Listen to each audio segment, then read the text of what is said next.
We often imagine that the newest things are always the best. Shops are filled with brightly coloured sleeping bags, promising warmth in a tiny, lightweight package.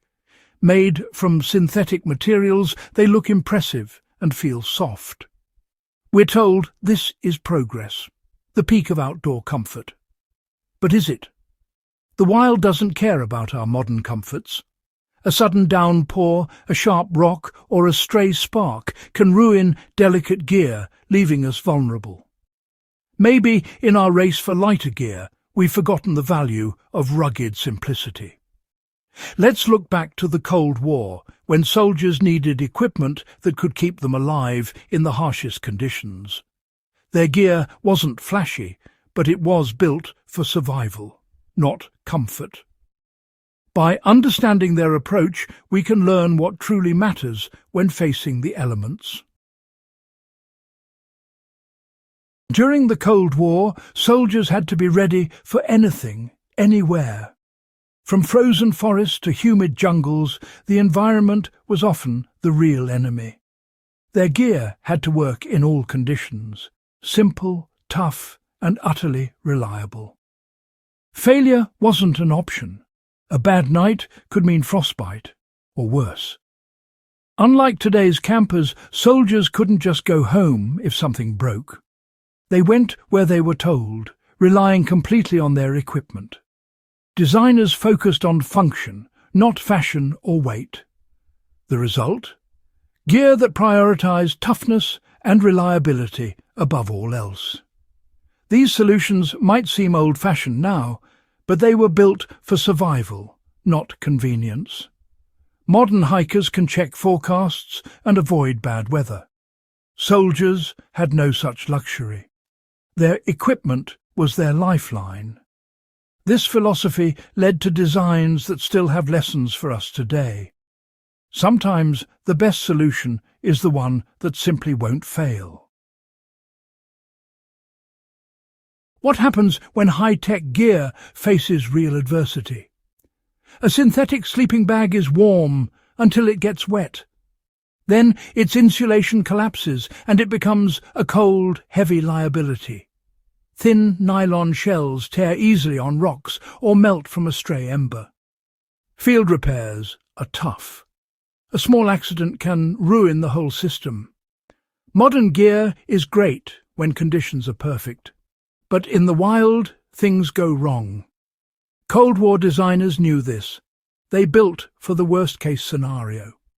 Their gear was meant to survive abuse, not just look good in a catalogue.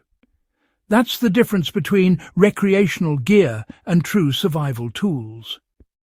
When your life depends on your equipment, resilience matters most. The old philosophy expect failure and design to overcome it. The military's answer was the bedroll, a system of layers, not a single bag. At its core, thick wool blankets for insulation. Wrapped around them, a heavy-duty, water-resistant canvas shell.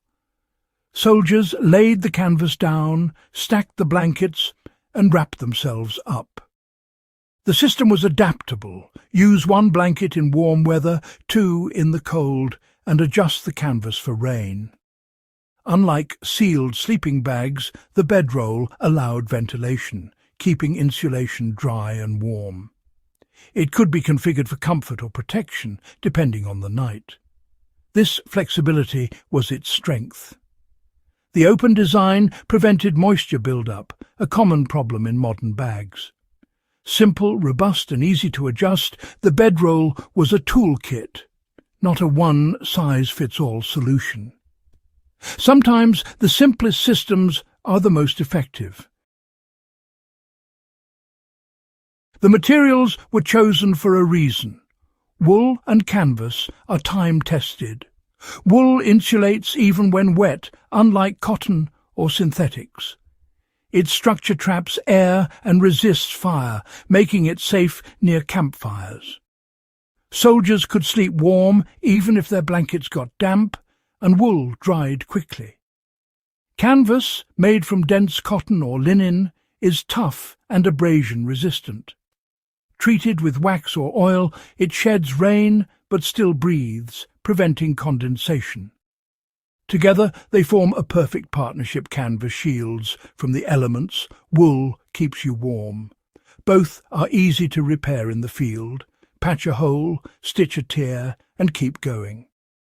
These aren't high-tech, but they're reliable and trusted by generations. The combination is honest, durable, and built for real-world use. That's why explorers, sailors, and soldiers have relied on them for centuries. In a world of disposable gear, these materials endure. They work, plain and simple. Using a bedroll was a practice skill, not just a routine.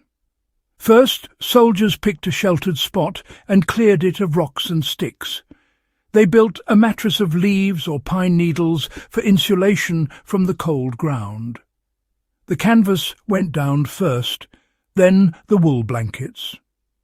Wrapping up was a careful process, folding sides and ends to create a snug cocoon. The canvas could be propped up for a makeshift hood in rain. Unlike a sleeping bag, you rolled with the whole system to keep drafts out. Mastering this took practice, but it meant a warm, secure sleep in tough conditions. The process made you more aware of your environment and your gear. It was an active partnership, skill and equipment working together. This ritual built confidence and resilience. A good night's rest started long before you lay down. Many Cold War bedrolls and blankets are still usable decades later. Their durability comes from quality materials and simple, repairable design. A tear in wool, stitch it up, a hole in canvas, patch it and move on. These repairs add character, not weakness. Modern gear often fails catastrophically. A broken zip or torn nylon can end a trip. Old military gear expected damage and made fixing it easy. This made it cost-effective and reliable for years. Today, surplus bedrolls offer incredible value and trustworthiness. Heavier and bulkier, yes, but built to last and protect. They carry stories of survival and nights under the stars. The Cold War bedroll isn't just history. It's a guide for today's outdoors people. A surplus wool blanket is a smart, versatile investment. Layered systems, canvas tarp plus wool blanket, are more adaptable and resilient than most modern setups. This approach encourages creativity and skill, not just reliance on gear. Learning site selection, ground prep, and natural insulation makes you more self-reliant. Mastering these skills builds confidence and capability. Durability and repairability matter. Choose gear you can fix in the field.